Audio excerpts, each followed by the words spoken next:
बिस्मिल्लाहिर्रहमानिर्रहीम। नहव कोर्स की ये तीसरी वीडियो है। इसके अंदर हम फ़ेल की पहचान पढ़ेंगे। इससे कबल हमने मारफा, नकिरा, मुज़क्कर, मुअन्नस की पहचान पढ़ी थी। अब हमने फ़ेल की पहचान पढ़नी है। फ़ेल की पहचान बहुत ही आसान है। इसके आखिरी हर्फ को अगर आप देखेंगे, जैसे मैंने एराब लगी हुई इबारत आपको भेजी है, तो उसमें आप देखें जिस लफ्ज़ के आखिरी हर्फ पर ज़बर हो वो फ़ेल होता है। उसमें 3 हर्फ भी हो सकते हैं, 4 हर्फ भी हो सकते हैं, 5 हर्फ भी हो सकते हैं। 3 हर्फ होंगे, जैसे फ़अला, इसके आखिरी हर्फ पर ज़बर है तो ये फ़ेल है। इसी तरह 4 हर्फ भी हो सकते हैं, जैसे अकरमा, इसके आखिरी हर्फ पर ज़बर है तो ये भी फ़ेल है। इसी तरह 5 हर्फ भी हो सकते हैं, जैसे इजतनबा, तो इसके आखिरी हर्फ पर भी ज़बर है। इसी तरह इस्तखरजा, 6 हर्फ भी हो सकते हैं, इसके आखिरी हर्फ पर ज़बर है, ये भी फ़ेल है। तो फ़ेल की पहचान ये माजी है, मैं आपको माजी की पहचान बता रहा हूँ। अगर आखिर में ज़बर हो तो 3 हर्फ हों, 4 हर्फ हों, 5 हर्फ हों, 6 हर्फ हों, तो वो फ़ेल माजी होता है। इसी तरह अगर ये PDF जो मैंने आपको दिया था, तो अगर आपको माजी की भी गर्दान आती है तो माजी के आखिर में जो अलामतें आती हैं, अगर उसका भी आपको इल्म है तब भी आपको पता चल सकता है कि ये फ़ेल माजी है। जैसे ये आपके सामने फ़अला के आखिर में अलिफ़ है, 3 हर्फ के बाद अलिफ़ है। इसी 4 हर्फ के बाद भी अलिफ़ हो सकता है, 5 हर्फ के बाद भी अलिफ़ हो सकता है, 6 हर्फ के बाद भी अलिफ़ हो सकता है। इसी तरह फ़अलू में वाव अलिफ़ है, तो ये 3 हर्फ के बाद वाव अलिफ़ है। इसी तरह 4 हर्फ के बाद भी हो सकता है, 5 हर्फ के बाद भी, 6 हर्फ के बाद भी हो सकता है। इसी तरह फ़अलत में ता है। तो ये जो निशानियाँ हैं ये आप देख रहे हैं, तो ये निशानियाँ भी आप जहन में रखें। ये PDF जो मैंने दिया उसके अंदर ये सारी निशानियाँ लिखी हुई हैं, तो इन निशानियों से भी आपको पता चल सकता है कि ये फ़ेल माजी, ये फ़ेल माजी की निशानियाँ हैं। फ़ेल मुज़ारे की जो निशानी है वो बहुत ही आसान है। शुरू में अलामत मुज़ारे होगी, जैसे आप देख रहे हैं यफ़अलु शुरू में या है, और इसी तरह यफ़अलानी में शुरू में या है, आखिर में अलिफ नून है। ये किसकी निशानी है? ये सीगा की निशानी है। लेकिन फ़िलहाल सबसे पहला काम होता है आपने गर्दान पहचानना। यानी अगर आप सीगा पहचानना चाहते हैं, उसका आसान तरीका यह है कि सबसे पहले आप ये देखें कि ये गर्दान कौन सी है, माजी की गर्दान है, मुज़ारे की गर्दान है। अगर माजी की गर्दान होगी उसकी मैंने पहचान आपको बता दी। मुज़ारे की गर्दान होगी तो शुरू में हरूफ़ैतैन में से कोई हर्फ होगा। नफ़ी जहद की गर्दान होगी, शुरू में लम होगा। नफ़ी ताकीद बलन नासिबा की गर्दान होगी, शुरू में लन नासिबा होगा। इसी तरह अमर की अगर गर्दान होगी तो अमर हाजिर की तो शुरू में हमज़ा होगा। और अगर अमर गायब की होगी, अमर हाजिर मजहूल की होगी, तो फिर शुरू में लाम ज़ेर ली, लाम अमर उसको बोलते हैं, वो होगा। ला नहीं की अगर गर्दान होगी, नहीं हाजिर मारूफ मजहूल की, तो शुरू में ला होगा। और तो ये इन चीज़ों से पता चलता है। अगर इसमें फ़ाइल की गर्दान होगी तो फ़ाइलुन के वज़न पर होगा। यह शुरू में मीम होगी और आखिरी हर्फ से पहले वाला हर्फ मकसूर होगा। जैसे मुकरिमुन, शुरू में मीम मज़मूम है और आखिरी हर्फ से पहले वाला हर्फ मकसूर है। तो ये सारी निशानियाँ मैंने नीचे लिख भी दी हैं आप लोगों की आसानी के लिए। और उसके बाद फिर मैंने आपको उस PDF के अंदर कुछ अल्फाज भी दिए थे कुरान से निकाल कर। तो इन अल्फाज में आप गौर करें और देखें कि ये कौन सा सीगा है, ये कौन सा सीगा है, ये कौन सा मुज़ारे कौन सा है गर्दान, और मुज़ारे की गर्दान का लफ्ज़ कौन सा है, माजी की गर्दान का लफ्ज़ कौन सा है।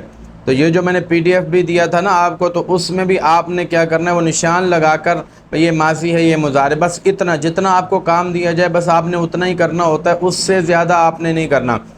फ़िलहाल आपने ये बताना है कि ये माजी की गर्दान का लफ्ज़ है, ये मुज़ारे की गर्दान का लफ्ज़ है। जो PDF दिया था उसमें जो अल्फाज हैं उसके बारे में भी बताना है, और जो मैंने इबारत आपको दी है उसके बारे में भी, उसमें भी आपने पहचानना है कि ये फ़ेल माजी है, ये फ़ेल मुज़ारे है।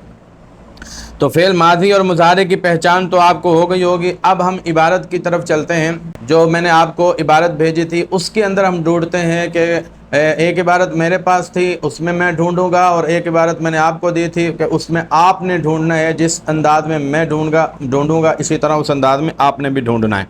ये देखें, ये आपके सामने एक पेज नज़र आ रहा है, इसके अंदर मैंने निशान लगाया है। तो नेवी ब्लू निशान है, तो आप देख लें, जामनी निशान है, तो इसमें आप देख सकते हैं पहला लफ्ज़ है क़दरू। तो क़दरू में आप देख रहे हैं वाव अलिफ आखिर में है, इससे पता चल रहा है ये फ़ेल माजी है। सीगे का ना भी आपको पता चले, सीगे का पता चले तो भी सीगा भी बता दीजिएगा, और अगर सीगे का ना पता चले तो आपने गर्दान का पता चले तो गर्दान ही बता दीजिएगा कि ये फ़ेल माजी की गर्दान है। इसी तरह दूसरा लफ्ज़ है यू काना, یہ جو کانا ہے تو اس میں بھی 3 حرف ہیں، آخری حرف پر زبر ہے، اس سے بھی پتہ چلا کہ یہ فعل ماضی ہے۔ اور اسی طرح اگلا لفظ ہے یعتبر، دیکھیں شروع میں علامت مضارع ہے اور آخری حرف پر پیش ہے، اس سے بھی یہ پتہ چلتا ہے کہ یہ فعل مضارع ہے۔ اسی طرح یکون، شروع میں فعل علامت مضارع ہے اور آخر میں زبر آگے ان کی وجہ سے، ویسے یکونو تھا تو یہ بھی علامت مضارع سے پتہ چلا یہ بھی فعل مضارع ہے۔ یحج، اس میں بھی علامت مضارع ہے شروع میں، اس سے بھی پتہ چلا یہ فعل مضارع ہے۔ لا یجوز، دیکھیں اس میں بھی شروع میں یا ہے علامت مضارع، لا کو نہیں دیکھنا، لا کے بعد جو ہے وہ آپ نے دیکھنا علامت مضارع۔ اسی طرح تحجہ میں تا ہے، شروع میں علامت مضارع ہے، ویسے ان کے بعد بھی فعل مضارع ہوتا ہے، اس سے بھی پتہ چل جاتا ہے کہ یہ فعل مضارع ہے۔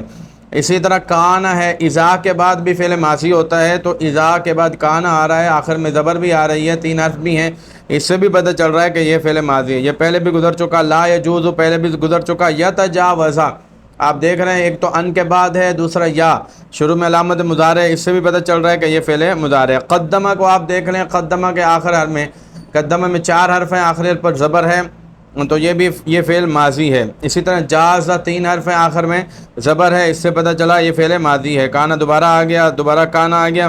ارادہ میں آپ دیکھ لیں، حمزہ را یا دال 4 حرف ہیں اور آخری حرف پر زبر ہے، اس سے بھی پتہ چلا کہ یہ فعل ماضی ہے۔ اغتسل، اس کے اندر 5 حرف ہیں، آخری حرف پر زبر ہے، اس سے بھی پتہ چلا کہ یہ فعل ماضی ہے۔ توضأ، تو اس کے اندر بھی 5 حرف ہیں، آخری حرف پر زبر ہے، اس سے پتہ چلا یہ فعل ماضی ہے۔ لابسہ 3 حرف ہیں، آخری حرف پر زبر ہے، اس سے پتہ چلا ماضی ہے۔ مسہ میں 3 حرف ہیں، 1 میم 2 سین ہیں اور آخری حرف پر زبر ہے، اس سے پتہ چلا یہ فعل ماضی ہے۔ کانا فعل ماضی ہے۔ صلی کو آپ چھوڑ دیں، ضروری نہیں ہے کہ سارے الفاظ اور سارے افعال کی پہچان فی الحال آپ کو ہو جائے، کسی فعل کی آپ کو پہچان ہو سکتا ہے نہ ہو، کیونکہ اگر آپ نے ابواب یہ پڑھے ہوں گے، گردانیں پڑھی ہوں گی، یہ آگے کی گردانیں ہیں، تو اگر یہ گردانیں پڑھی ہوں گی تو آپ کو پتہ ہوگا صلی، اس کا میں PDF دوں گا اگلی دفعہ جب میں آپ کو فعل کے بارے میں بتاؤں گا، تو جو فعل رہ گئے ہیں، جو مشکل افعال ہیں، ان کی پہچان میں آپ کو بتاؤں گا، بہت ہی آسان طریقہ ہوگا۔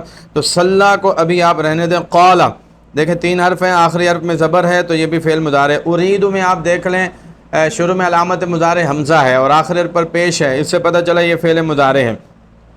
اور یسر میں آپ دیکھ لیں، یسر ہو تو ضمیر ہو گئی، اس کو آپ چھوڑ دیں، یسر میں آخر میں جزم ہے، تو یہ فعل امر حاضر معروف۔ امر حاضر معروف کی پہچان ہوتی ہے اور نہیں کی پہچان ہوتی ہے، آخر میں جزم ہوتا ہے۔ اگر لا ہو اور آخر میں جزم بھی ہو تو وہ نہیں ہوتا ہے، اور اگر آخر میں صرف جزم ہو تو وہ امر ہوتا ہے، اور اگر لم ہو اور آخر میں جزم تو نفی جہاد ہوتا ہے۔ بہت ہی آسان پہچان ہے، کوئی مشکل نہیں۔ تقبل کو آپ دیکھ لیں، تو یہ تقبل ہے، تقبل میں بھی آخری حرف پر جزم ہے، تو اس سے بھی پتہ چلا کہ یہ فعل مضارع ہے۔ یلبی میں شروع میں علامت مضارع ہے، تو یہ بھی فعل مضارع ہے۔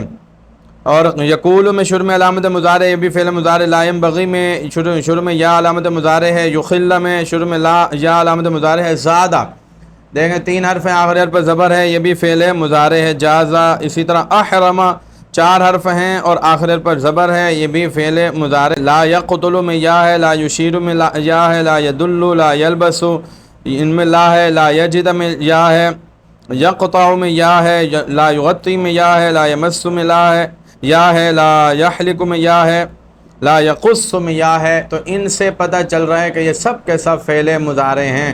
تو فعل ماضی اور مضارع کی پہچان اور امر کی پہچان، امر کی مثالیں آئیں، مضارع کی مثالیں آئی ہیں، فعل ماضی کی مثالیں آئی ہیں، تو بہت ہی آسان ہے۔ اگر آپ کو نہ بھی مثلاً آپ کو جو میں نے عبارت دی ہے، اگر 5 بھی لفظ آتے ہیں، 5 لفظوں کی پہچان ہوتی ہے، 10 لفظوں کی پہچان ہوتی ہے، کوئی بات نہیں، آپ 5-10 لفظوں کی پہچان ہی بتائیں، لیکن بتائیں ضرور کہ یہ ماضی ہے، یہ مضارع ہے۔ کیسے پتہ چلا یہ بھی بتا دیجیے گا۔ تو آج کا سبق اتنا ہی تھا۔ آج ہم نے فعل ماضی مضارع کی پہچان بنیادی طور پر پڑھی ہے، تو اگر فی الحال سٹارٹنگ میں آپ کو فعل ماضی مضارع کی پہچان ہو جاتی ہے تو یہ بھی بہت ہی اہم بات ہوگی۔ اور میں آپ کو جو صرف نحو کورس کروا رہا ہوں تو وہ اس انداز میں کرا رہا ہوں کہ اس کے بعد جب آپ عبارت کورس کریں گے تو یہ ساری چیزیں آپ کو وہاں پر کام آئیں گی، اور ان چیزوں کی مضبوطی سے ہی آپ کی عبارت بھی مضبوط ہوگی۔ اللہ تعالی ہم سب کو دین کی سربلندی کے لیے علم نافع حاصل کرنے کی توفیق عطا فرمائے۔